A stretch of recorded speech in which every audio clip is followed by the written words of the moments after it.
Assalamualaikum warahmatullahi wabarakatuh. Perkenalkan, nama saya Ukdiana Rizaka Masya, NIM P18039, kelas P18A. Di sini saya akan melakukan pendidikan kesehatan tentang kebutuhan nutrisi pada ibu hamil. Selamat menyaksikan. Selamat pagi, Bu. Selamat pagi. Perkenalkan, saya perawat Ukdiana Rizaka Masya yang bertugas di pagi hari ini. Sebelumnya, nama Ibu siapa? Namanya Siska. Tanggal lahir? 21 Januari 96. Baik, di sini apakah ada keluhan, Ibu? Nggak tahu nutrisi yang tepat untuk ibu hamil. Baik, apakah ibu hamil pertama? Iya. Baik, di sini saya akan menjelaskan tentang pengertian nutrisi pada ibu hamil ya, Ibu. Iya. Yang pertama, pengertian. Nutrisi adalah substansi organik yang dibutuhkan organisme untuk fungsi normal dan sistem tubuh, pertumbuhan, pemeliharaan kesehatan. Nutrisi didapatkan dari makanan dan cairan yang selanjutnya diasimilasi oleh tubuh.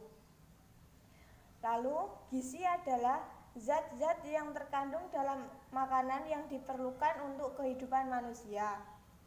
Kemudian, sumber zat pembangun diperlukan untuk pertumbuhan dan dapat diperoleh dari lauk pauk seperti daging, ikan, telur, tahu, tempe, dan kacang-kacangan.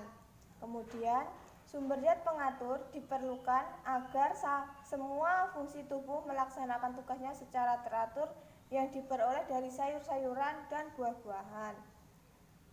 Kemudian yang kedua, kebutuhan nutrisi ibu hamil. Yang pertama, karbohidrat dan lemak. Sebagai sumber zat tenaga untuk menghasilkan kalori dapat diperoleh dari serealia dan umbi-umbian. Yang kedua, B, protein. Protein sangat diperlukan untuk membangun, memperbaiki, dan mengganti jaringan tubuh. Ibu hamil memerlukan tambahan nutrisi ini agar pertumbuhan janinnya optimal. Protein dapat ibu dapatkan dengan mengkonsumsi tahu, tempe, daging, ayam, ikan, susu, dan telur. Sebagai sumber zat pembangun dapat diperoleh dari daging, ikan, telur, dan kacang-kacangan. Poin C, mineral. Sebagai zat pengatur dapat diperoleh dari buah-buahan dan sayur-sayuran. Poin D, vitamin B kompleks. Berguna untuk menjaga sistem saraf, otot, dan jantung agar berfungsi secara normal. Dapat dijumpai pada serealia, biji-bijian, kacang-kacangan, sayuran hijau, ragi, telur, dan produk susu. Poin E, vitamin D berguna untuk pertumbuhan dan pembentukan tulang bayi ibu. Sumbernya terdapat pada minyak hati ikan, kuning telur, dan susu. Poin F, vitamin E berguna bagi pembentuk sel darah merah yang sehat. Makanlah lembaga biji-bijian terutama gandum, kacang-kacangan, minyak sayur, dan sayuran hijau. Poin G, asam folat berguna untuk perkembangan sistem saraf dan sel darah. Banyak terdapat pada sayuran berwarna hijau gelap seperti bayam, kembang kol, dan brokoli. Pada buah terdapat dalam jeruk, pisang, wortel, dan tomat.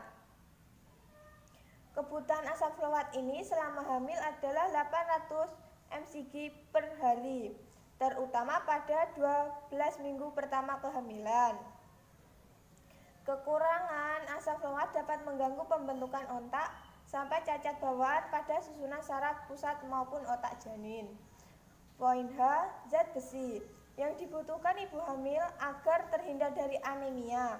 Banyak terdapat pada sayuran hijau seperti bayam, kangkung, daun singkong, daun pepaya, daging, dan hati. Yang poin I, kalsium diperlukan untuk pertumbuhan tulang dan gigi janin, serta melindungi ibu hamil dari osteoporosis. Sumber kalsium dapat diperoleh dari sayuran hijau, kacang-kacangan, dan susu, serta produk olahannya. Susu juga mengandung banyak vitamin seperti vitamin A, D, B2, B3, dan vitamin C. Tujuan gizi pada wanita hamil adalah A. Cukup kalori, protein yang bernilai biologi tinggi, vitamin, mineral, dan cairan untuk memenuhi zat gizi ibu, janin, serta plasenta. B. Makanan padat kalori dapat membentuk lebih banyak jaringan tubuh, bukan lemak. C. Cukup kalori dan zat gizi untuk memenuhi pertambahan berat baku selama hamil. D. Perawatan gizi dapat membantu pengobatan penyulitan yang terjadi selama kehamilan atau diabetes kehamilan. E. Mendorong ibu hamil sepanjang waktu untuk mengembangkan kebiasaan makan yang baik yang dapat diajarkan kepada anaknya selama hidup. Poin ketiga, tanda dan gejala kurangnya nutrisi pada ibu hamil. Yang pertama, kelelahan dan kekurangan energi. Yang kedua, pusing. Yang ketiga, sistem kekebalan tubuh yang rendah. Poin keempat, kulit kering. Poin kelima, gusi bengkak dan berdarah. Poin keenam, berat badan berkurang. Poin ketujuh, pertumbuhan yang lambat. Poin kedelapan, kelemahan pada otot. Dan kesembilan, terdapat masalah pada fungsi organ tubuh. Selanjutnya, keempat, dampak kekurangan nutrisi pada ibu hamil.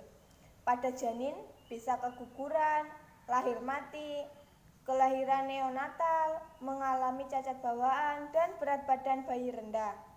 Pada ibu hamil dapat terkena penyakit anemia, pendarahan, berat badan tidak bertambah secara normal, dan mudah terkena infeksi.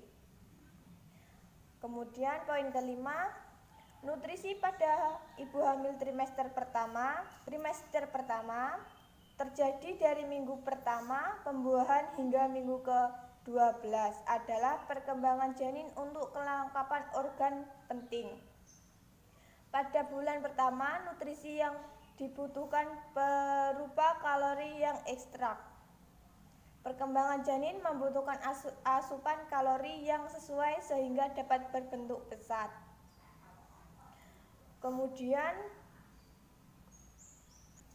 trimester kedua.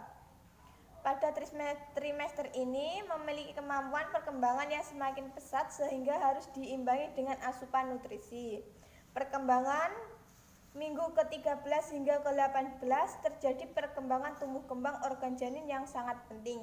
Pada awal memasuki trimester kedua, asupan kalori memang masih diperlukan ditingkatkan mengingat banyaknya organ yang akan tersusun.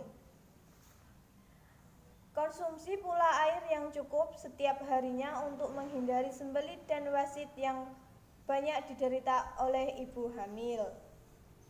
Hindari makanan dengan kandungan kafein yang tinggi, makanan dengan kandungan garam yang berlebih dapat memicu kaki bengkak, menahan cairan tubuh.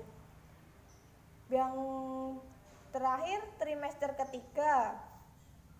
Mempersiapkan kelahiran bayi, maka ibu harus dipersiapkan oleh energi yang mencukupi dalam kesiapan persalinan.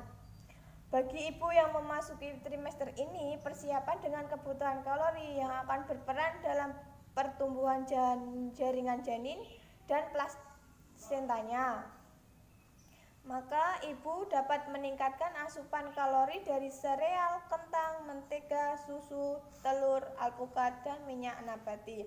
Selain itu, vitamin yang dibutuhkan adalah B6 untuk membantu metabolisme dalam pembentukan senyawa kimia yang diantarakan pada sel saraf. Vitamin B1, B2, dan B3 dalam membentuk enzim untuk mengatur sistem pernapasan dan energi. Zodium tidak kalah penting dalam perkembangan di masa ini untuk proses perkembangan janin dan meminimalisir kemungkinan terhambatnya perkembangan otak dan tinggi badan. Perannya yang tidak kalah penting adalah cairan dalam mengatur sel-sel baru, pengatur suhu tubuh dan metabolisme.